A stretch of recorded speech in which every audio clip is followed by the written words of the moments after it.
5 seconds to go.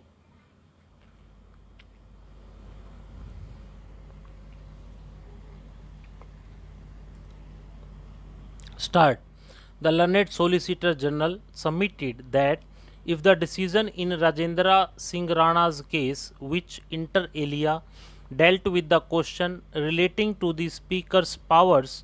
to decide a question in respect of paragraph 4 of the 10th schedule, independent of any application under paragraph 6 thereof, is to be made applicable in the facts of this case, the same would be contrary to the decision of this court in Raja Soap Factory versus S.P. Sharma.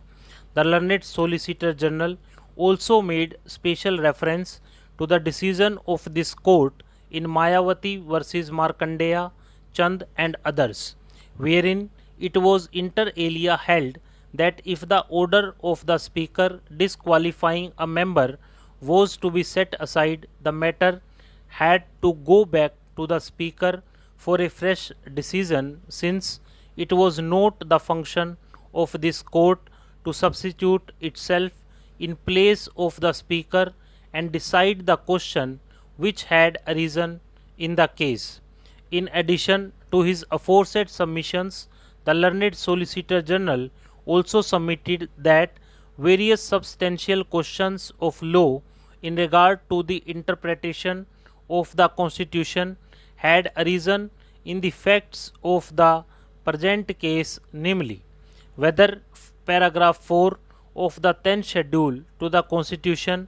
read as a whole, contemplates that when at least two-thirds of the members of the legislature party agree to a merger between one political party and another, only then there is a deemed merger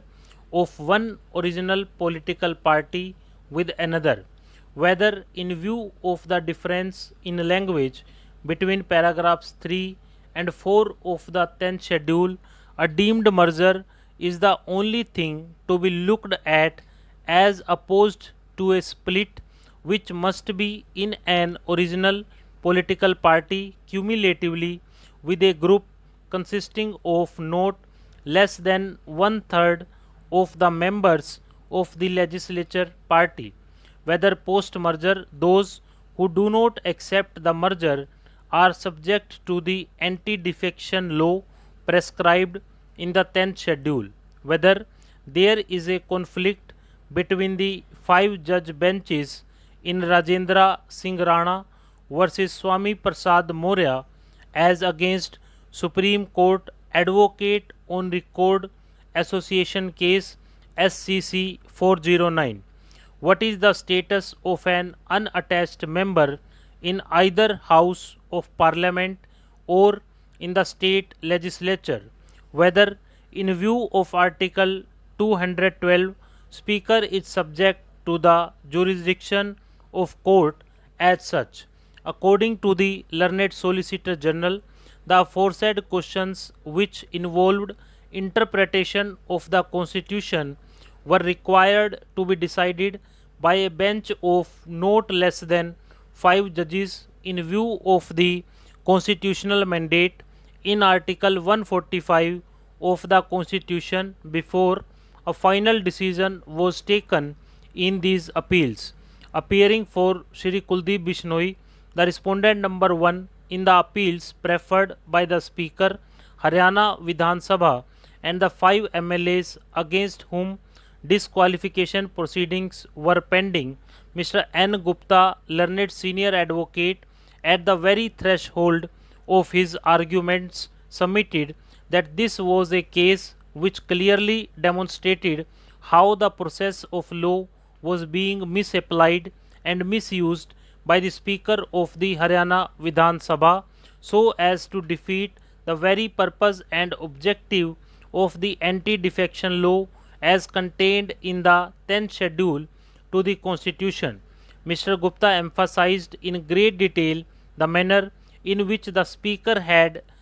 deferred the hearing of the disqualification petitions filed by the respondent number 1 against the 5 MLAs on one pretext or the other, despite the fact that the applications for disqualification under paragraph 4 of the 10th schedule to the Constitution had been made as far back as on 9th December 2009. Mr. Gupta submitted that till today the said disqualification applications are pending decision before the Speaker, and since such delay in the disqualification proceedings was against the very aim and object of the 10th schedule to the Constitution, the division bench of the High Court had no other option but to pass appropriate orders by invoking jurisdiction under Order 41, Rule 33 of the Code of Civil Procedure. In effect, the entire burden of Mr. Gupta's submissions was directed against the prejudice caused to the respondent number 1 on account of the inaction on the part of the Speaker in disposing of the pending disqualification petitions within a reasonable time. Mr. Gupta sought to justify the impugned order passed by the division bench of the High Court on the ground that on account of the deliberate delay on the part of the Speaker in allowing the 5 dissident MLAs from continuing to function as members of the House despite their violation, the High Court, in exercise of its appellate powers under Order 41, gave interim direction so as to ensure that the petitioner before the Speaker was non-suited on account, hence the Speaker not to delay the disqualification of the said 5 MLAs. Stop.